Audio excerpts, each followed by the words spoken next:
Hello students, आप सभी का बहुत बहुत स्वागत है मेरे यूट्यूब चैनल जैक फाइटर्स में। तो स्टूडेंट्स, आज हम लोग करने वाले हैं क्लास 6 मैथ चैप्टर 2 प्रश्नावली 2.2 का इंट्रोडक्शन। यदि स्टूडेंट्स आप लोग मेरे चैनल पर नए हैं तो वीडियो को लाइक और चैनल को सब्सक्राइब जरूर कीजिएगा। तो चलिए शुरू करते हैं। देखिए, हमें पहला टॉपिक पढ़ना है पूर्ण संख्याओं के गुण। तो चलिए पूर्ण संख्याओं के गुण के बारे में पढ़ते हैं और समझते हैं। उसमें से हमें पहला टॉपिक पढ़ना है योग के अंतर्गत समृद्ध गुण। तो ये हम लोग समझते हैं कि योग के अंतर्गत समृद्ध गुण आखिर होता क्या है, तो समझिएगा। देखिए, जब आप दो पूर्ण संख्या को जोड़ोगे, क्या बोले कि जब आप दो पूर्ण संख्या को जोड़ोगे और उसका रिजल्ट आपको यदि पूर्ण संख्या ही मिल जाए तो हम लोग ये कहेंगे कि योग के अंतर्गत पूर्ण संख्याएं समृद्ध है। ओके, क्या बोले दोबारा बता रहे हैं। यदि आप दो पूर्ण संख्या को जोड़ोगे और आपको रिजल्ट में पूर्ण संख्या ही मिलेगा तो हम लोग ये कहेंगे कि योग के अंतर्गत पूर्ण संख्याएं समृद्ध हैं। ओके, चलिए समझते हैं। देखिए, मान लीजिए ए कोई पूर्ण संख्या है। ओके, इसको हम दूसरी पूर्ण संख्या मान लेते हैं, बी के साथ जोड़ते हैं और रिजल्ट में हमें मान लीजिए सी मिलता है। जरा समझिए, ए क्या है बताइए, एक पूर्ण संख्या है। बी भी क्या है बताइए, एक पूर्ण संख्या है। जब ए और बी को हम जोड़ते हैं तो मान लीजिए रिजल्ट में क्या मिल रहा है बताइए, सी। और मान लीजिए सी भी क्या है बताइए, पूर्ण संख्या। तब हम ऐसे कंडीशन में ये कहेंगे कि योग के अंतर्गत पूर्ण संख्याएं समृद्ध हैं। ओके, एग्जाम्पल समझिए। देखिए, मान लीजिए दो कोई पूर्ण संख्या है, इसको हम जोड़ रहे हैं एक पूर्ण संख्या के साथ, तो रिजल्ट में हमें कितना मिल रहा है बताइए, 3।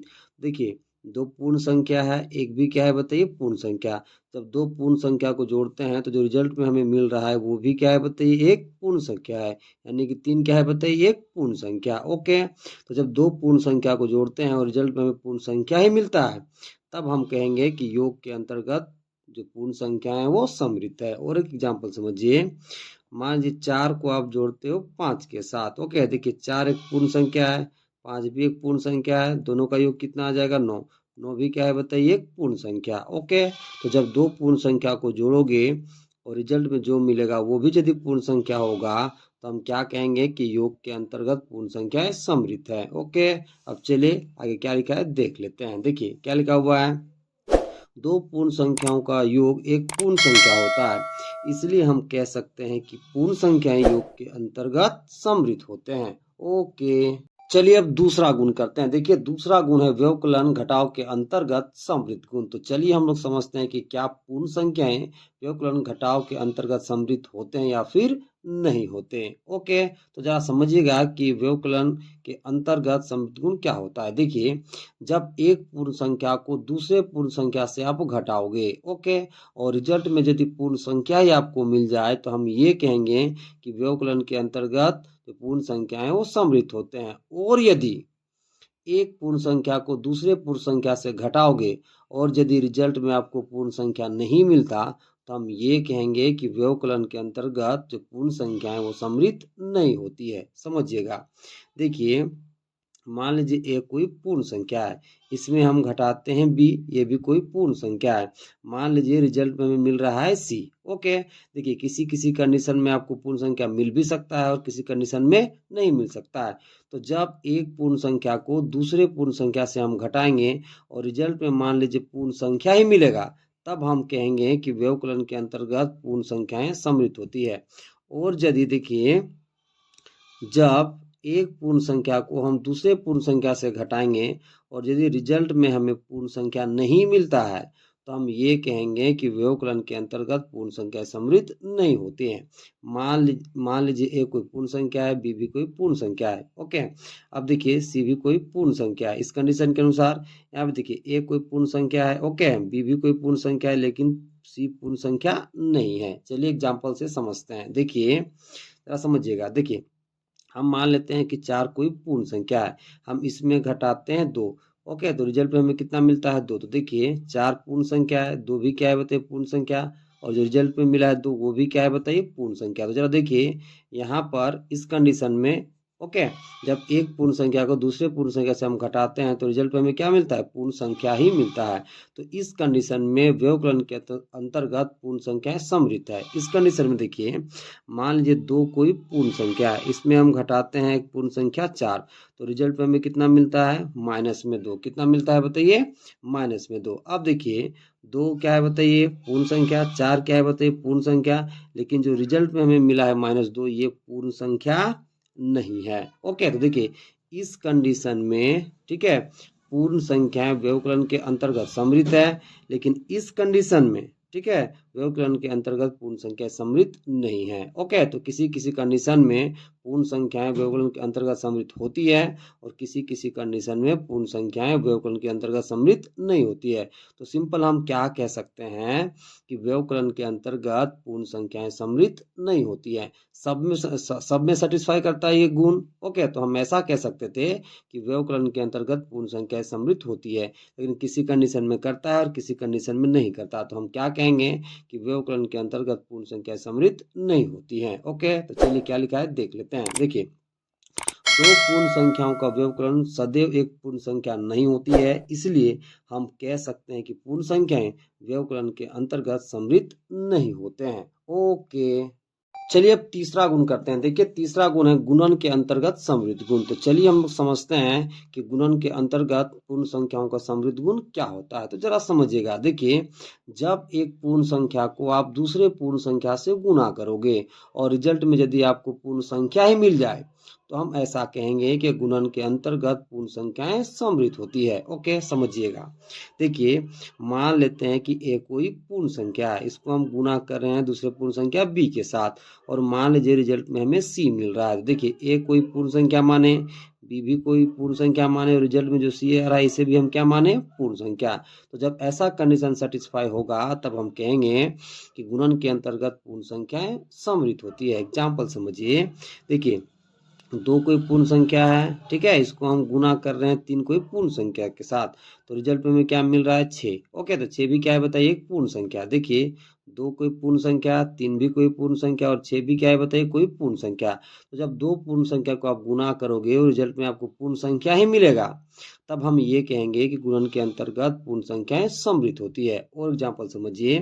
मान लीजिए 4 कोई पूर्ण संख्या है, इसको हम गुना कर रहे हैं 5 के साथ, तो रिजल्ट में कितना मिल रहा है, 20। तो देखिए, 4 पूर्ण संख्या है, 5 भी क्या है बताइए, पूर्ण संख्या। दोनों का गुणनफल जो 20 आया है, ये भी क्या है बताइए, पूर्ण संख्या। ओके, तो जरा समझिए। जब दो पूर्ण संख्या को आप गुना करोगे और रिजल्ट में पूर्ण संख्याएं मिल जाए, तब हम ये कहेंगे कि गुणन के अंतर्गत पूर्ण संख्याएं समृद्ध होती है। तो देखिए, यहाँ हर एक कंडीशन में आपको ये मिलेगा कि जब दो पूर्ण संख्या को आप गुना करोगे तो रिजल्ट में आएगा ना, वो एक पूर्ण संख्या ही होगा। इसलिए हम क्या कह सकते हैं कि गुणन के अंतर्गत पूर्ण संख्याएं समृद्ध होती है। ओके, देखिए क्या लिखा हुआ है, दो पूर्ण संख्याओं गुणनफल सदैव एक पूर्ण संख्या होती है, इसलिए हम कह सकते हैं कि पूर्ण संख्याएं गुणन के अंतर्गत समृद्ध है। ओके, चलिए अब चौथा गुण करते हैं। देखिए, चौथा गुण है भाग के अंतर्गत समृद्ध गुण। तो आइए हम लोग समझते हैं कि क्या पूर्ण संख्याएं भाग के अंतर्गत समृद्ध होती है या फिर नहीं होती। तो समझिएगा ये गुण क्या है। देखिए, जब एक पूर्ण संख्या को आप दूसरे पूर्ण संख्या से डिवाइड करोगे और रिजल्ट में यदि आपको पूर्ण संख्या ही मिले, तब हम ये कहेंगे कि पूर्ण संख्याएं भाग के अंतर्गत समृद्ध है। और यदि जब आप एक पूर्ण संख्या को दूसरे पूर्ण संख्या से डिवाइड करोगे और यदि आपको रिजल्ट में पूर्ण संख्या नहीं मिले, तो हम ये कहेंगे कि पूर्ण संख्याएं भाग के अंतर्गत समृद्ध नहीं है। देखिए, समझिए। ओके, देखिए, मान लीजिए ए कोई पूर्ण संख्या है, इसको हम डिवाइड कर रहे हैं बी के साथ, और मान लीजिए रिजल्ट में सी मिल रहा है। ओके, तो मानते हैं ए कोई पूर्ण संख्या, बी भी कोई पूर्ण संख्या, जो रिजल्ट में आया उसे भी हम क्या मान लेते हैं, पूर्ण संख्या। तो देखिए, जब एक पूर्ण संख्या को दूसरे पूर्ण संख्या से डिवाइड करोगे और रिजल्ट में यदि पूर्ण संख्या मिले, तब हम कहेंगे कि भाग के अंतर्गत पूर्ण संख्याएं समृद्ध होती है। दूसरा कंडीशन समझिए। जब एक पूर्ण संख्या को मान लेते हैं, कोई पूर्ण संख्या है, इसको डिवाइड करके हम दूसरे पूर्ण संख्या मान लीजिए बी के साथ, और रिजल्ट में मान लीजिए पूर्ण संख्या सी हमें नहीं मिलता है, तब हम ये कहेंगे कि भाग के अंतर्गत पूर्ण संख्याएं समृद्ध नहीं है। और यदि हर एक कंडीशन में एक पूर्ण संख्या को दूसरे पूर्ण संख्या से डिवाइड करोगे और आपको पूर्ण संख्या ही मिलेगा, तब हम ये कहेंगे कि पूर्ण संख्याएं भाग के अंतर्गत सम्मिलित है। हर एक कंडीशन में आपको एक पूर्ण संख्या को दूसरे पूर्ण संख्या से डिवाइड करने पर पूर्ण संख्या मिलेगा, तब हम ऐसा कहेंगे कि क्या कहेंगे कि भाग के अंतर्गत पूर्ण संख्याएं सम्मिलित है। देखिए यहाँ पे ये पूर्ण संख्या, ये भी पूर्ण संख्या, लेकिन ये पूर्ण संख्या नहीं है। ओके, यदि हर एक कंडीशन में मिलता तो हम ये कहते हैं कि भाग के अंतर्गत पूर्ण संख्याएं सम्मिलित होती है। ओके, लेकिन हर एक कंडीशन में आपको नहीं मिलेगा। एग्जाम्पल समझिएगा। देखिए, यदि हम 2 को डिवाइड करते हैं 1 के साथ तो हमको रिजल्ट में कितना मिलेगा? 2। जरा समझिए, तो एक पूर्ण संख्या है, एक भी एक पूर्ण संख्या है, और जो रिजल्ट में आया 2 वो भी क्या है बताइए? पूर्ण संख्या। तो देखिए, जब एक पूर्ण संख्या को हम दूसरे पूर्ण संख्या से डिवाइड किए तो रिजल्ट में हमें क्या मिला? पूर्ण संख्या ही मिला। इस कंडीशन में समझिए कि भाग के अंतर्गत पूर्ण संख्याएं सम्मिलित है। अब इस कंडीशन को देखिए, मान लेते हैं एक कोई पूर्ण संख्या है, इसको हम डिवाइड करते हैं 2 के साथ, तो रिजल्ट में कितना मिलेगा बताइए? 1/2। देखिए, एक पूर्ण संख्या है, 2 भी क्या है? पूर्ण संख्या है, लेकिन 1/2 पूर्ण संख्या नहीं है, ये क्या है बताइए? भिन्न है। ओके, तो पूर्ण संख्या हमें नहीं मिल रहा है। तो देखिए, इस कंडीशन में ठीक है, पूर्ण संख्याएं भाग के अंतर्गत सम्मिलित नहीं है, और इस कंडीशन में पूर्ण संख्याएं भाग के अंतर्गत सम्मिलित है। ओके, तो सब कंडीशन में यदि एक पूर्ण संख्या को दूसरे पूर्ण संख्या से डिवाइड करने पर यदि पूर्ण संख्या ही मिलता तो हम ऐसा कहते हैं कि भाग के अंतर्गत पूर्ण संख्याएं नहीं है। तो हर एक कंडीशन में नहीं मिल रहा है, तो इसलिए हम क्या कहेंगे कि भाग के अंतर्गत पूर्ण संख्याएं सम्मिलित नहीं होती है। ओके, क्या लिखा हुआ है देख लीजिए। 2 पूर्ण संख्याओं के विभाजन में सदैव पूर्ण संख्या प्राप्त नहीं होती है, इसलिए हम कह सकते हैं कि पूर्ण संख्याएं भाग के अंतर्गत सम्मिलित नहीं है। ओके, चलिए अब अगला टॉपिक करते हैं। अगला टॉपिक है हमारे पास क्रम विनिमय गुण। उसमें से पहला टॉपिक हमें पढ़ना है योग के लिए क्रम विनिमय गुण। तो चलिए हम लोग समझते हैं कि योग के लिए क्रम विनिमय गुण आखिर होता क्या है। तो जरा समझिएगा। देखिए, इसमें हम 2 पूर्ण संख्या लेते हैं, तो मान लेते हैं a, b कोई 2 पूर्ण संख्या है। ओके, अब जरा समझिएगा। सबसे पहले आपको क्या करना है, इन दोनों को सिंपल आपको जोड़ना है। तो ये क्या हो जाएगा बताइए? जोड़ोगे तो a + b। अब देखिए, क्रम विनिमय का क्या मतलब होता है? क्रम को बदल करके जोड़ना। अब देखिए, इसके क्रम को बदलिए। देखिए, बी यहाँ कहाँ है बताइए? लास्ट में। ए कहाँ है बताइए? फर्स्ट में। तो इसके क्रम को बदलेंगे तो बी कहाँ हो जाएगा बताइए? फर्स्ट में। ए कहाँ हो जाएगा बताइए? लास्ट में। कहाँ हो जाएगा बताइए? लास्ट में। जब आप ऐसा करोगे तो a + b का मान और b + a का मान, दोनों का मान क्या होगा बताइए? बराबर। क्या होगा बताइए? बराबर। ओके, तो जब बराबर हो जाएगा तब हम ये कहेंगे कि पूर्ण संख्याएं योग के लिए क्रम विनिमय है। ओके, देखिए क्या करना है बताइए? 2 पूर्ण संख्या को सिंपल जोड़ लेना है। फिर क्या करना है? क्रम विनिमय का क्या मतलब होता है? क्रम विनिमय का इसके क्रम को बदल करके जोड़ना। तो बी कहाँ है बताइए? लास्ट में, तो आप कर दोगे फर्स्ट में।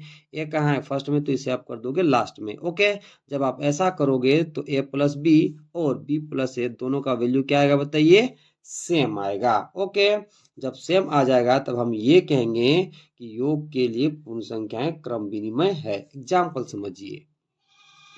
देखिए, मान लीजिए 2 पूर्ण संख्या लेते हैं हम। मान लेते हैं पहला पूर्ण संख्या 2 है और दूसरा पूर्ण संख्या 3 है। ओके, अब इस पर हम लगाते हैं योग के लिए क्रम विनिमय गुण। ओके, सबसे पहले क्या करना है बताइए? इन दोनों को सिंपल जोड़ देना है। तो 2 + कितना हो जाएगा बताइए? 3। ओके, अब इसके क्रम को बदल करके जोड़िए। देखिए, 3 कहाँ है बताइए? लास्ट में, तो इसे कर दीजिए फर्स्ट में।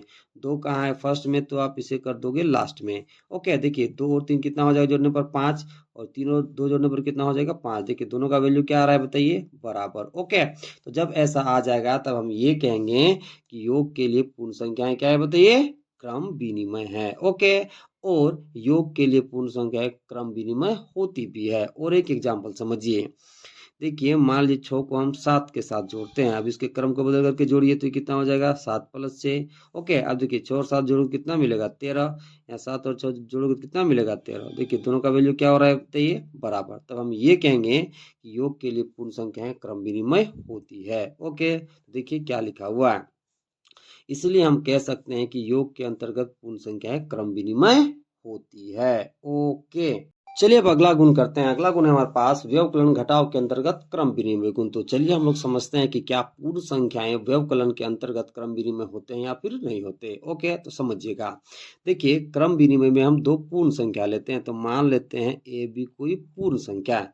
अब जरा समझिएगा कि व्यवकलन के अंतर्गत क्रम विनिमय गुण आखिर होता क्या है। देखिए, सबसे पहले आपको क्या करना है, ए में से बी को घटाना है, यानी कि दूसरा पूर्ण संख्या को पहला पूर्ण संख्या में से घटाना है।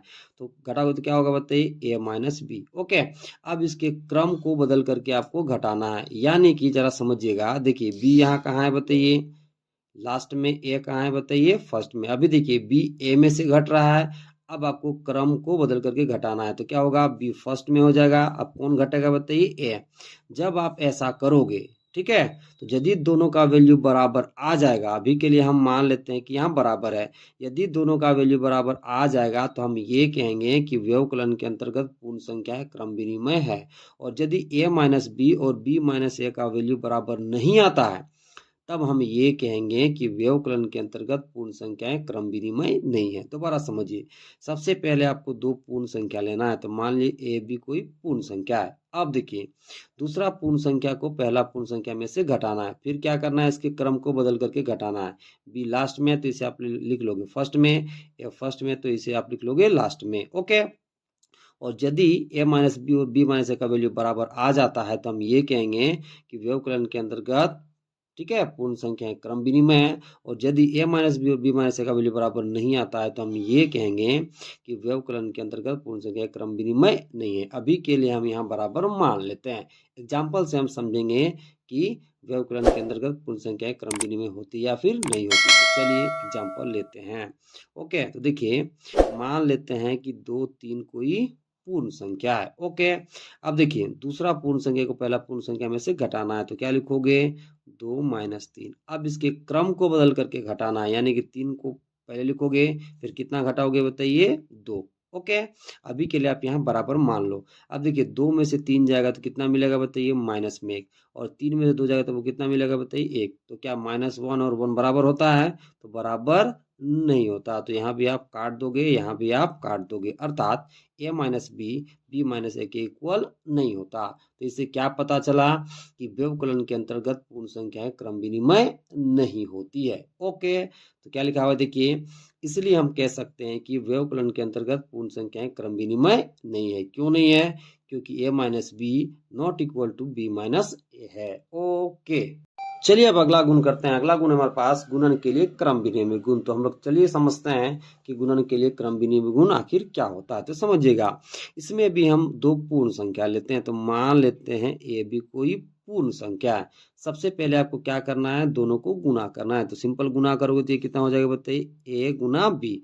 अब देखिए, क्रम विनिमय का क्या मतलब होता है बताइए, क्रम को बदल करके गुणा करना। यहाँ क्या है बताइए, गुणन के लिए क्रम विनिमय गुण पढ़ रहे हैं, तो हम क्या करेंगे, इसके क्रम को बदल करके गुणा करेंगे। तो देखिए, बी कहाँ है बताइए, लास्ट में। ए कहाँ है बताइए, फर्स्ट में। तो इसको क्रम को बदल करके गुना करिए, तो क्या हो जाएगा बताइए, बी गुना ए। जब आप ऐसा करोगे तो ए गुना बी और बी गुना ए दोनों का वैल्यू क्या आएगा बताइए, बराबर। ओके, तो जब बराबर आ जाएगा तो हम ये कहेंगे कि गुणन के लिए पूर्ण संख्याएं क्रम विनिमय हैं।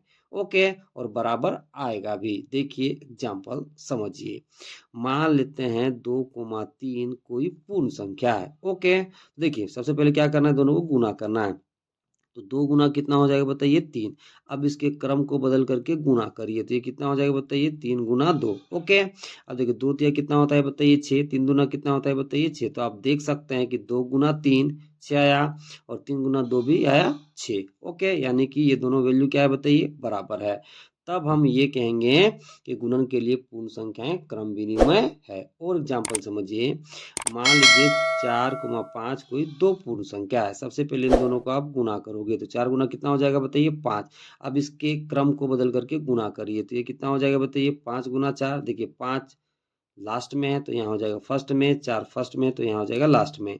अब देखिए, 4 गुना 5 करोगे तो कितना मिलेगा, 20। 5 गुना 4 करोगे कितना मिलेगा, 20। दोनों वैल्यू क्या है बताइए, बराबर। यहाँ पर भी क्या हो जाएगा, बराबर। तो हम ये कहेंगे कि गुणन के लिए पूर्ण संख्याएं क्रम विनिमय होती है। मेन आपको ये फॉर्म याद रखना है कि ए गुना बी बराबर होगा बी गुना ए। ओके, अब देखिए क्या लिखा हुआ है।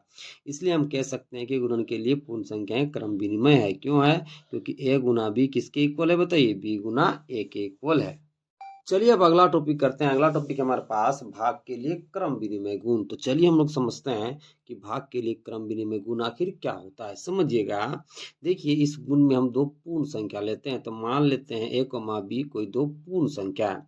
अब देखिए जो कि हम क्या पढ़ रहे हैं बताइए? भाग के लिए क्रम विनिमय गुण। तो जरा समझिएगा, सबसे पहले आपको क्या करना है, ठीक है, पहली पूर्ण संख्या को दूसरी पूर्ण संख्या से डिवाइड करना है। तो क्या लिखोगे? a भागा b। ओके, अब देखिए चूंकि हम पढ़ रहे हैं भाग के लिए क्रम विनिमय गुण, तो अब क्या करना है बताइए? क्रम को बदल करके डिवाइड करना है। मतलब देखिए बी लास्ट में है, ए कहाँ है बताइए? फर्स्ट में। ओके, तो बी लास्ट में तो इसको कर देना है आपको फर्स्ट में, और ए फर्स्ट में है तो इसको आपको कर देना है बताइए लास्ट में। जब आप ऐसा करोगे और यदि ए भागा बी और बी भागा ए का मान यदि बराबर आ जाता है तो हम ये कहेंगे कि भाग के लिए पूर्ण संख्या क्रम विनिमय है। और यदि ए भागा बी बराबर नहीं आता है बी भागा ए, तो हम ये कहेंगे कि भाग के लिए पूर्ण संख्या क्रम विनिमय नहीं है। तो चलिए एग्जाम्पल से समझते हैं और देखते हैं कि क्या पूर्ण संख्याएं भाग के लिए क्रम विनिमय है या फिर नहीं है। अभी के लिए हम मान लेते हैं कि ए भागा बी बराबर है बी भागा ए। ओके, एग्जाम्पल से हम लोग समझेंगे कि पूर्ण संख्याएं भाग के अंतर्गत क्रम विनिमय होती है या फिर नहीं होती। तो चलिए एग्जाम्पल लेते हैं। तो मान लेते हैं कि 4,2 कोई दो पूर्ण संख्या है। ओके, अब देखिए भाग के लिए क्रम विनिमय गुण हम इसमें लगाते हैं। देखिए पहला पूर्ण संख्या को दूसरा पूर्ण संख्या से डिवाइड करिए। तो क्या लिखोगे? 4 भागा 2। अब इसके क्रम को बदल करके डिवाइड करिए, यानी कि 2 भागा कितना हो जाएगा बताइए? 4। ओके, अभी के लिए आप यहाँ बराबर मान लो। ओके, अब देखिए 4 को 2 से डिवाइड करोगे तो कितना मिलेगा? 2, और 2 को 4 से डिवाइड करोगे तो कितना मिलेगा? 1/2। कितना मिलेगा बताइए? 1/2। तो क्या 2 और 1/2 बराबर होता है? तो नहीं होता। तो क्या लिखोगे? बराबर लिख करके आप काट दोगे, यहाँ पर भी काट दोगे और यहाँ पर भी काट दोगे। अर्थात ए भागा बी बी भागा ए के इक्वल नहीं हो सकता। इसलिए हम क्या कहेंगे कि भाग के अंतर्गत पूर्ण संख्या क्रम विनिमय नहीं है। और एक एग्जाम्पल लेते हैं। देखिए मान लेते हैं 8,4 कोई दो पूर्ण संख्या है। अब देखिए 8 को भागा देना है 4 के साथ, फिर इसके क्रम को बदल करके डिवाइड करिए, यानी कि 4 भागा 8। ओके, अब देखिए अभी के लिए आप बराबर मान लो। 8 को 4 से डिवाइड करोगे तो कितना मिलेगा? 2। 4 को 8 से डिवाइड करोगे तो कितना मिलेगा? 1/2। तो क्या दोनों बराबर है? तो बराबर नहीं है। तो यहाँ भी काट दोगे, यहाँ पर भी काट दोगे। इससे क्या पता चला कि भाग के अंतर्गत पूर्ण संख्या क्रम विनिमय नहीं होती। तो क्या लिखा हुआ है? इसलिए हम कह सकते हैं कि भाग के अंतर्गत पूर्ण संख्या क्रम विनिमय नहीं है। क्यों नहीं है? क्योंकि ए भागा बी इक्वल नहीं होता बी भागा ए। ओके, चलिए अब अगला टॉपिक करते हैं। अगला टॉपिक हमारे पास साहचर्य गुण। उसमें से पहला टॉपिक हमें पढ़ना है योग के लिए साहचर्य गुण। तो चलिए हम लोग समझते हैं कि योग के लिए साहचर्य गुण आखिर क्या होता है और क्या पूर्ण संख्याएं योग के लिए साहचर्य होती या फिर नहीं होती। चलिए समझते हैं। तो देखिए योग के लिए साहचर्य गुण में हम क्या करते हैं, तो इसमें हम 3 पूर्ण संख्या लेते हैं। तो मान लेते हैं ए बी सी कोई 3 पूर्ण संख्या है। ओके, अब देखिए योग के लिए साहचर्य गुण में क्या करोगे, ध्यान से समझना है। देखिए सबसे पहले आपको क्या करना है, पहले दो पूर्ण संख्या को जोड़ना है। तो क्या लिखोगे? a plus B. ओके, इसे ब्रैकेट में बंद कर देना है। फिर तीसरा पूर्ण संख्या के साथ आपको जोड़ देना है। ओके, देखिए पहला कंडीशन में आप क्या किए कि पहले दो पूर्ण संख्या को जोड़े, फिर तीसरे पूर्ण संख्या के साथ जोड़ दिए। अब देखिए यहाँ बराबर लिख लोगे। अब क्या करोगे कि लास्ट के दो पूर्णांक को आप पहले जोड़ लोगे। तो ये कितना हो जाएगा बताइए? b प्लस सी। ओके, फिर आप पहले पूर्ण संख्या के साथ जोड़ दोगे। तो ये कितना हो जाएगा? a। तो ये कितना हो गया? a प्लस बी प्लस सी। जब आप ऐसा करोगे और यदि a प्लस बी प्लस सी और a प्लस बी प्लस सी का मान बराबर आ जाता है, तो तो हम ये कहेंगे कि योग के लिए पूर्ण संख्याएं सहचर्य है। क्या बोले दोबारा समझिए।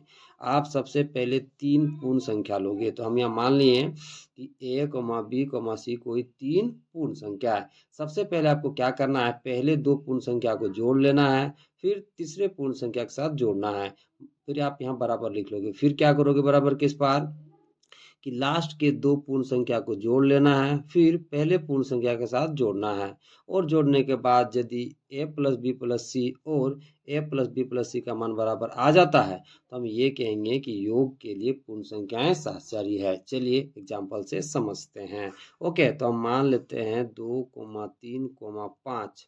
ओके, कोई 3 पूर्ण संख्या है। ओके, अब हम इसमें लगाते हैं योग के लिए सहचर्य गुण। ओके, अब देखिए सबसे पहले क्या करना है बताइए, 2 पूर्ण संख्या को जोड़ लेना है, क्योंकि हम क्या पढ़ रहे हैं बताइए, योग के लिए सहचर्य गुण। तो क्या करोगे, 2 + 3 कर लोगे, फिर तीसरे पूर्ण संख्या के साथ जोड़ोगे, यानी कि 5 के साथ जोड़ोगे, फिर आप यहाँ बराबर लिख लोगे। ओके, बराबर के इस पर आप क्या करोगे कि लास्ट के 2 पूर्ण संख्या को आप जोड़ोगे, तो 3 प्लस कितना हो जाएगा बताइए, 5। ओके, फिर इसको आप पहले पूर्ण संख्या 2 के साथ जोड़ दोगे। ओके, जब आप ऐसा करोगे तो इतना और इतना का मान क्या होगा, बराबर। चलिए कैलकुलेट करके देखते हैं। देखिए सबसे पहले आप ब्रैकेट वाला पार्ट को हल करोगे, तो 2 को 3 के साथ जोड़ोगे कितना मिलेगा बताइए, 5। इधर प्लस में कितना है, 5। यहाँ बराबर है तो बराबर लिख लोगे, यहाँ 2 है तो 2, 3 और 5 जोड़ कितना मिलेगा बताइए, 8। अब देखिए 5 और 5 जोड़ने पर कितना मिलेगा, 10। 2 को 8 के साथ जोड़ने पर कितना मिलेगा, 10। तो आप देख सकते हैं a प्लस बी प्लस सी बराबर आ रहा है a प्लस बी प्लस सी के। ओके, तो जब ऐसा आ जाएगा तब हम क्या कहेंगे कि योग के लिए पूर्ण संख्याएं क्या है बताइए, सहचर्य है। ओके, इसलिए हम क्या कह सकते हैं, देखिए इसलिए हम कह सकते हैं कि योग के अंतर्गत पूर्ण संख्या सहचर्य। क्यों कह सकते हैं, क्योंकि a प्लस बी प्लस सी का मान a प्लस बी प्लस सी के बराबर है। ओके, चलिए अब अगला गुण करते हैं। अगला गुण है हमारे पास व्यवकलन के लिए सहचर्य गुण। तो चलिए हम लोग समझते हैं कि व्यवकलन के लिए सहचर्य गुण आखिर क्या होता है, और क्या पूर्ण संख्याएं व्यवकलन के अंतर्गत सहचर्य होती है या फिर नहीं होती। तो समझिएगा, देखिए व्यवकलन के लिए सहचर्य गुण में हम 3 पूर्ण संख्या लेते हैं। तो मान लेते हैं कि a b c कोई 3 पूर्ण संख्या है। ओके, अब जरा समझिएगा, देखिए हम क्या पढ़ रहे हैं बताइए, व्यवकलन के लिए सहचर्य गुण। तो समझिएगा कि इस गुण में क्या करते हैं। देखिए सबसे पहले आपको क्या करना है कि दूसरा पूर्ण संख्या को पहले पूर्ण संख्या में से घटाना है। तो क्या लिखोगे बताइए, a माइनस बी। ओके, फिर देखिए इसका जो रिजल्ट आएगा उसमें से आपको तीसरा पूर्ण संख्या c घटाना है। क्या बोले दोबारा समझिए, देखिए दूसरा पूर्ण संख्या को पहले पूर्ण संख्या में से घटा लेना है, फिर इसका जितना रिजल्ट आएगा उस रिजल्ट में से आपको c घटाना है। ओके, अभी के लिए आप यहाँ बराबर मान लोगे। देखिए बराबर किस पर आप क्या करोगे समझिएगा, देखिए सबसे पहले आपको क्या करना है कि तीसरा पूर्ण संख्या को दूसरा पूर्ण संख्या में से घटा लेना है। तो क्या लिखोगे, b माइनस सी। ओके, फिर इसका जितना रिजल्ट आएगा उसको a में से यानी कि पहली पूर्ण संख्या में से आपको घटाना है। जब आप ऐसा करोगे और यदि a माइनस बी माइनस सी और a माइनस बी माइनस सी का रिजल्ट बराबर आ जाता है, तो हम ये कहेंगे कि व्यवकलन के लिए पूर्ण संख्या सहचर्य है। और यदि a माइनस बी माइनस सी और a माइनस बी माइनस सी का रिजल्ट बराबर नहीं आता है, तो हम ये कहेंगे कि व्यवकलन के लिए पूर्ण संख्या सहचर्य नहीं है। अभी के लिए हम यहाँ बराबर मान लेते हैं। एग्जाम्पल लेकर के हम लोग समझेंगे कि व्यवकलन के लिए पूर्ण संख्या सहचर्य होती है या फिर नहीं होती। तो चलिए एग्जाम्पल लेते हैं। ओके, तो देखिए एग्जाम्पल के लिए लेते हैं हम 2, 3, 5 कोई 3 पूर्ण संख्या है। ओके, अब इसमें लगाते हैं व्यवकलन के लिए सहचर्य गुण। तो आपको क्या करना है, दूसरी पूर्ण संख्या को पहली पूर्ण संख्या में से घटाना है। तो 2 माइनस कितना हो जाएगा बताइए, 3। फिर इसके रिजल्ट में से तीसरी पूर्ण संख्या 5 को घटाना है। अभी के लिए आप यहाँ बराबर मान लोगे। ओके, कैलकुलेट करने के बाद हम लोग देखेंगे कि बराबर होता है या फिर नहीं होता, लेकिन अभी के लिए आप यहाँ बराबर मान लोगे। अब देखिए बराबर किस पर आप क्या करोगे कि तीसरी पूर्ण संख्या को दूसरी पूर्ण संख्या में से घटाना है। तो क्या लिखोगे, 3 माइनस 5। फिर इसके रिजल्ट को पहली पूर्ण संख्या में से आपको घटाना है। ओके, अब कैलकुलेट करिए। देखिए सबसे पहले ब्रैकेट वाला पार्ट आप हल करोगे, 2 में से 3 जाएगा तो कितना बचेगा, माइनस में 1, इधर कितना है माइनस में 5। ओके, अभी के लिए आप यहाँ पर मान लो, यहाँ 2 है तो 2 लिखो। सबसे पहले ब्रैकेट वाला पार्ट हल कर लोगे। अब देखिए 3 में से 5 जाएगा तो मिलेगा -2। कितना मिलेगा बताइए? -2। देखिए -1 और -5 आपस में जोड़ कितना हो जाएगा? -6। यहाँ बराबर अभी के लिए माने हो। ओके, अब यहाँ 2 है तो 2 माइनस माइनस गुना हो तो क्या मिलेगा? +2 है तो 2। तो आप यहाँ देख सकते हैं कि इधर कितना बचा बताइए? माइनस में 6, यहाँ बराबर मान है अभी के लिए, और 2 2 जोड़ कितना मिलेगा? 4। तो क्या -6 4 के बराबर होता? तो नहीं होता। तो हम क्या कहेंगे कि व्यवकलन के लिए पूर्ण संख्याएं साहचर्य नहीं होती। तो यहाँ पर भी आप काट दोगे, यहाँ पर भी काट दोगे, यहाँ पर भी काट दोगे, और देखिए a माइनस बी माइनस सी बराबर नहीं होता a माइनस बी माइनस सी, अर्थात व्यवकलन के लिए पूर्ण संख्याएं साहचर्य नहीं होती। तो क्या लिखा हुआ देखिए, इसलिए हम कह सकते हैं कि व्यवकलन के अंतर्गत पूर्ण संख्या साहचर्य नहीं है। क्यों नहीं है? क्योंकि a माइनस बी माइनस सी बराबर नहीं है a माइनस बी माइनस सी के। ओके, चलिए अब अगला गुण करते हैं। अगला गुण हमारे पास गुणन के लिए साहचर्य गुण। तो चलिए हम लोग समझते हैं गुणन के लिए साहचर्य गुण आखिर क्या होता है। तो समझिएगा उस गुण में क्या करते हैं। तो देखिए गुणन के लिए साहचर्य गुण में हम 3 पूर्ण संख्या लेते हैं। तो मान लेते हैं a, b, c कोई 3 पूर्ण संख्या है। अब जरा समझिए हम कौन सा गुण पढ़ रहे हैं बताइए? गुणन के लिए साहचर्य गुण। तो समझिएगा आपको क्या करना है। सबसे पहले 2 पूर्ण संख्या को आपको गुणा करना है। तो क्या लिखोगे? a Guna b। ओके, फिर इसके रिजल्ट को आपको तीसरी पूर्ण संख्या c के साथ गुणा करना है।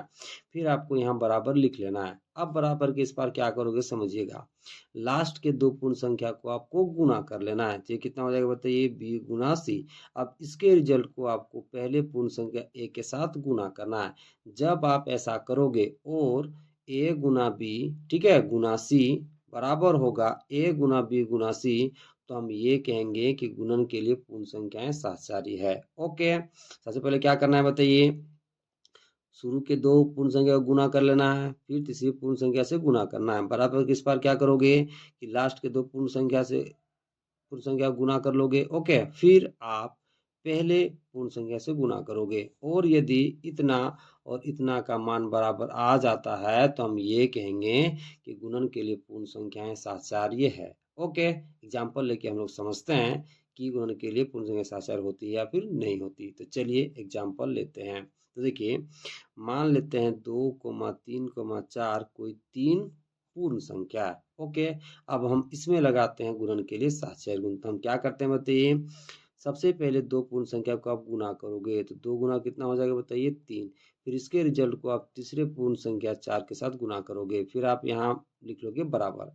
बराबर के इस बार क्या करोगे कि लास्ट के 2 पूर्ण संख्या को आप गुणा करोगे, फिर इसके रिजल्ट को आप पहले पूर्ण संख्या के साथ गुणा कर दोगे। ओके, अब चलिए इसे कैलकुलेट करते हैं। सबसे पहले कैलकुलेट करोगे ब्रैकेट वाला पार्ट। तो 2 तिया कितना हो जाएगा? 6 गुना में कितना है? 4। यहाँ बराबर तो बराबर लिख लोगे, यहाँ 2 है तो 2, गुना है तो गुना, 3 जगह कितना हो जाएगा बताइए? 12। ओके, अब 6 जगह कितना हो जाएगा बताइए? 24। इधर 2 12 है, कितना हो जाएगा बताइए? 24। तो आप देख सकते हैं 24 बराबर क्या है बताइए? 24, अर्थात गुणन के लिए पूर्ण संख्या साहचर्य होती हैं। ओके, तो क्या लिखा हुआ है?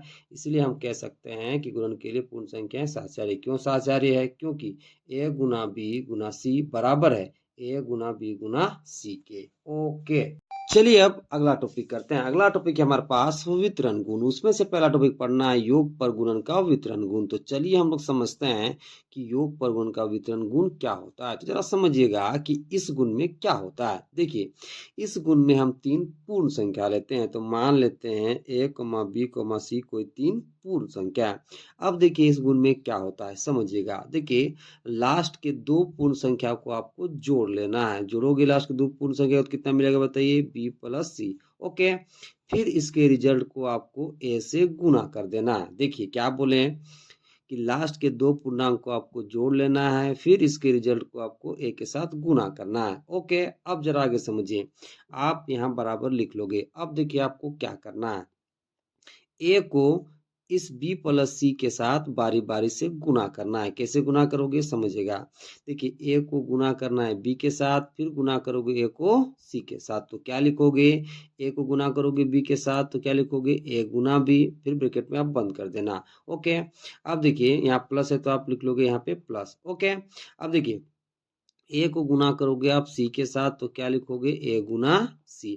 ओके, जब आप ऐसा करोगे और a गुना b ब्रैकेट के अंदर b प्लस c बराबर होगा a Guna b plus a Guna c, तो हम ये कहेंगे कि यह कैसा गुण है बताइए?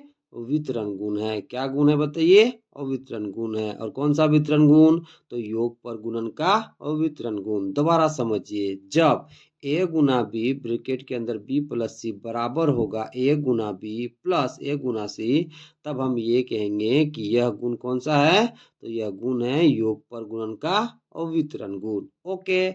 और जब आप एग्जाम्पल लेकर के करोगे तो ये लेफ्ट साइड यानी कि बायां पक्ष दायां पक्ष के बराबर होगा या फिर LHS RHS के बराबर होगा। चलिए एग्जाम्पल लेकर के समझते हैं। मान लीजिए एग्जाम्पल के लिए हम लेते हैं कि 2,3,4 कोई 3 पूर्ण संख्या है। अब हम इस पर लगाते हैं योग पर गुणन का वितरण गुण। तो आपको क्या बोले वैसे ही आपको यहाँ पर लिखना है। लास्ट के 2 पूर्ण संख्या को आपको जोड़ लेना है। तो क्या लिखोगे? 3 + 4। फिर आपको पहले पूर्ण संख्या के साथ गुणा करना है। फिर आप यहाँ बराबर लिख लोगे। अब आपको क्या करना है? इस 2 को 3 और 4 के साथ बारी बारी से गुणा करना है। तो 2 को गुणा करना है 3 के साथ, तो क्या लिखोगे? 2 × 3, इसे ब्रैकेट में बंद कर दोगे। यहाँ प्लस है तो आप प्लस लिख लोगे। ओके। अब देखिए 2 को गुणा करोगे 4 के साथ तो कितना हो जाएगा? 2 × 4। ओके। अब दोनों तरफ आप कैलकुलेट करोगे। सबसे पहले आप ब्रैकेट वाला पार्ट कैलकुलेट करोगे। ओके। यहाँ 2 है तो 2 लिख लोगे, यहाँ गुना है तो गुना। 3 को 4 के साथ जोड़ो कितना मिलेगा? 7। यहाँ बराबर है तो बराबर। ओके। अब देखिए 2 तिया कितना हो जाएगा बताइए? 6। 2 चौका कितना हो जाएगा बताइए? 8। 2 7 कितना होगा इधर बताइए? 14। इधर 6 को 8 के साथ जोड़ो कितना मिलेगा? 14। तो आप यहाँ देख सकते हैं कि बायां पक्ष, ठीक है, दायां पक्ष के बराबर है। ओके। जब बायां पक्ष दायां पक्ष के बराबर आ जाएगा तो हम ये कहेंगे कि योग पर गुणन का वितरण गुण पूर्ण संख्याओं के लिए सेटिस्फाइड है। ओके। आपको मेन ये रूल याद रखना है। ये रूल कौन सा है बताइए? तो ये रूल है योग पर गुण का वितरण गुण का। चलिए अब अगला टॉपिक करते हैं। अगला टॉपिक हमारे पास व्यवकलन घटाव पर गुणन का वितरण गुण। तो चलिए हम लोग समझते हैं कि व्यवकलन घटाव पर गुणन का वितरण गुण आखिर क्या होता है। समझिएगा, इस गुण में हम 3 पूर्ण संख्या लेते हैं। तो मान लेते हैं ABC कोई 3 पूर्ण संख्या है। अब हम इन 3 पूर्ण संख्या पर व्यवकलन पर गुण का वितरण गुण लगाते हैं। तो जरा समझिएगा। देखिए आपको इस गुण में क्या करना है। देखिए जो तीसरी पूर्ण संख्या है उसको दूसरी पूर्ण संख्या में से घटाना है। सबसे पहले आप ये काम करोगे, तीसरी पूर्ण संख्या को दूसरी पूर्ण संख्या में से घटाओगे तो क्या लिखोगे? B - C। फिर इसके रिजल्ट को आप A से गुना कर दोगे, मतलब पहली पूर्ण संख्या से गुना करोगे। फिर आप यहाँ बराबर लिख लोगे। ओके। अब देखिए आगे आपको क्या करना है। A को B के साथ गुना करना है, फिर C के साथ गुना करना है। तो चलिए करते हैं। तो क्या लिखोगे? A को B से गुना करोगे तो A गुना B, यहाँ माइनस है तो आप माइनस लिख लोगे। ओके। अब देखिए A को आप गुना करोगे C के साथ तो कितना हो जाएगा बताइए? A Guna C। ओके। अब देखिए जब आप ऐसा करोगे तो A गुना ब्रैकेट के अंदर B - C बराबर होगा A Guna B minus A Guna C। Okay. और इसी गुण को हम कहते हैं व्यवकलन पर गुणन का वितरण गुण। ओके। जब आप ऐसा करोगे तो ये जो LHS वाला पार्ट है मतलब ये वाला, और ये जो RHS वाला पार्ट है मतलब ये वाला, ठीक है, ये वाला कौन सा पार्ट है बताइए? RHS। तो दोनों का मान LHS का और RHS का बराबर आएगा। तब हम ये कहेंगे कि पूर्ण संख्याएं, ठीक है, व्यवकलन पर गुणन का वितरण गुण सेटिस्फाइड करता है। एक एग्जाम्पल लेके समझते हैं। देखिए एग्जाम्पल, मान लेते हैं 2,3,4 कोई 3 पूर्ण संख्या है। अब हम इस पर लगाते हैं व्यवकलन पर गुण का वितरण गुण। तो जैसा बताएं वैसा ही आप इन 3 पूर्ण संख्याओं पर इस गुण को अप्लाई करोगे। तो देखिए क्या बताएं कि तीसरी पूर्ण संख्या को दूसरी पूर्ण संख्या में से घटा लेना है। तो क्या लिखोगे? 3 - 4। फिर इसके रिजल्ट को 2 से यानी कि पहली पूर्ण संख्या से गुना करना है। फिर आप यहाँ बराबर लिख लोगे। ओके। अब बराबर के बाद आप क्या करोगे? 2 को 3 और 4 के साथ बारी बारी से गुना करना है। तो 2 को 3 से गुना करोगे तो क्या लिखोगे? 2 गुना 3, या माइनस है तो आप माइनस लिख लोगे। फिर 2 को आप गुना करोगे 4 के साथ तो क्या लिखोगे? 2 गुना 4। ओके। आप कैलकुलेट करिए। सबसे पहले आप ब्रैकेट वाला पार्ट कैलकुलेट करोगे। तो 2 के जगह 2, अब 3 में से 4 जाए कितना मिलेगा? -1। यहाँ बराबर है तो बराबर लिख लोगे। तो कितना हो जाएगा बताइए? 6। ओके। 2 जगह कितना हो जाएगा बताइए? 8। ओके। अब जरा समझिए, 2 को -1 से गुना करोगे तो कितना मिलेगा, -2।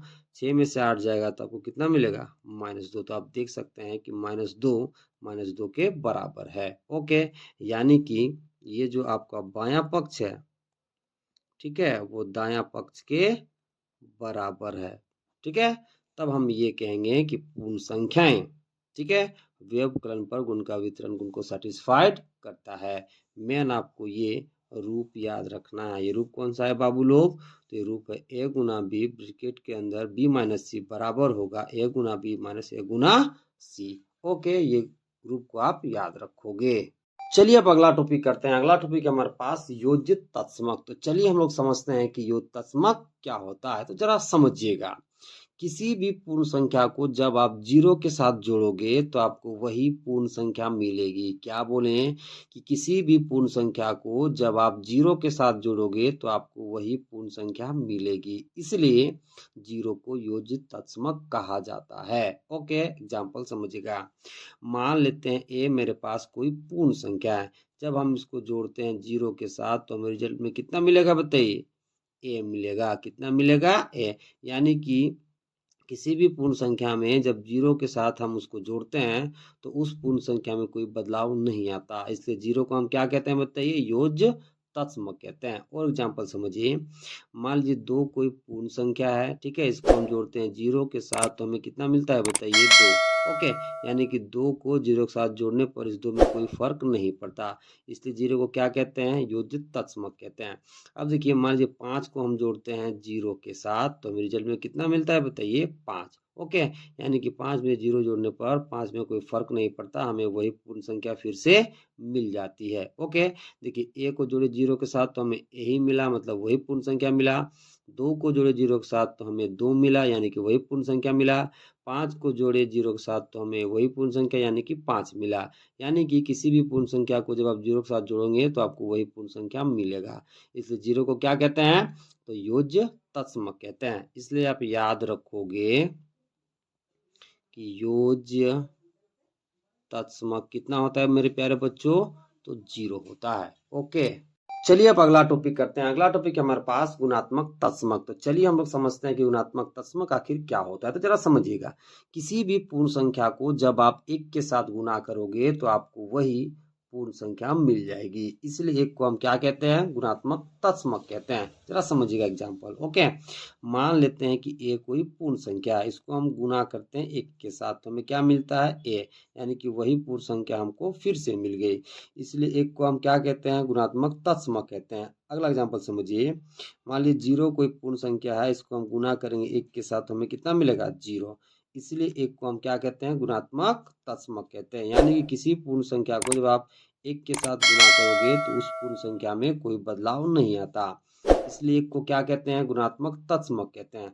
अगला एग्जाम्पल समझिए, मान लीजिए 2 को हम गुना करते हैं 1 के साथ तो हमें कितना मिलता है, 2। ओके, अब देखिए 5 को हम गुना करते हैं 1 के साथ तो हमें कितना मिलता है बताइए, 5 ही। ओके, इसीलिए एक को हम क्या कहते हैं, तो गुणात्मक तत्समक कहते हैं। क्या कहते हैं बताइए, गुणात्मक तत्समक। इसलिए आप याद रखोगे कि गुणात्मक तत्समक कितना होता है बाबू लोग, तो 1 होता है। ओके, क्या लिखा हुआ है देख लीजिए, किसी भी पूर्ण संख्या को 1 के साथ गुना करने पर हमें वही पूर्ण संख्या प्राप्त होती है, इसलिए 1 को गुणात्मक तत्समक कहा जाता है। ओके, चलिए अब लास्ट टॉपिक करते हैं। देखिए, लास्ट टॉपिक है शून्य का गुणात्मक गुण। तो चलिए हम लोग समझते हैं कि शून्य का गुणात्मक गुण आखिर क्या होता है। तो जरा ध्यान से सुनिएगा।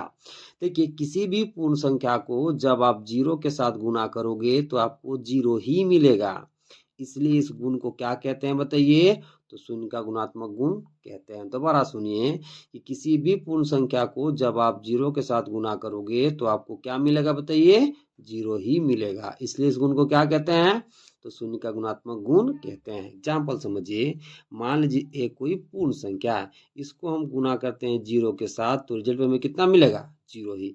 यानी कि एक कोई पूर्ण संख्या है, हम 0 के साथ गुना किए तो हमें कितना मिल गया, 0, इसलिए 0 को हम क्या कहते हैं, तो शून्य का गुणात्मक गुण कहते हैं। अगला एग्जाम्पल समझिए, मान लीजिए 1 को हम गुना करते हैं 0 के साथ तो हमें कितना मिलेगा, 0 ही मिलेगा। 5 को हम गुना करेंगे 0 के साथ तो हमें कितना मिलेगा, 0 ही मिलेगा। 8 को गुना करेंगे 0 के साथ तो हमें कितना मिलेगा, जीरो ही मिलेगा। मतलब किसी भी पूर्ण संख्या को जब आप जीरो के साथ गुना करोगे तो आपको जीरो ही मिलेगा। इसलिए इस गुण को क्या कहते हैं? शून्य का गुणात्मक गुण कहते हैं। सारा कॉन्सेप्ट आप याद रखोगे, सारा कॉन्सेप्ट यदि आप पढ़ लोगे तो एक्सरसाइज का कोई भी ऐसा सवाल नहीं है जो आप नहीं बना पाओगे। तो आप जितना भी एक्सरसाइज का कॉन्सेप्ट बताते हैं इंट्रोडक्शन वाले वीडियो में, तो उस वीडियो को आप ज़रूर देखा करो ताकि कॉन्सेप्ट समझ में आ जाए और एक्सरसाइज का हर एक सवाल आप यूं चुटकियों में बना पाओ। ओके, वीडियो अच्छा लगा हो तो चैनल को सब्सक्राइब और वीडियो को लाइक ज़रूर कीजिएगा।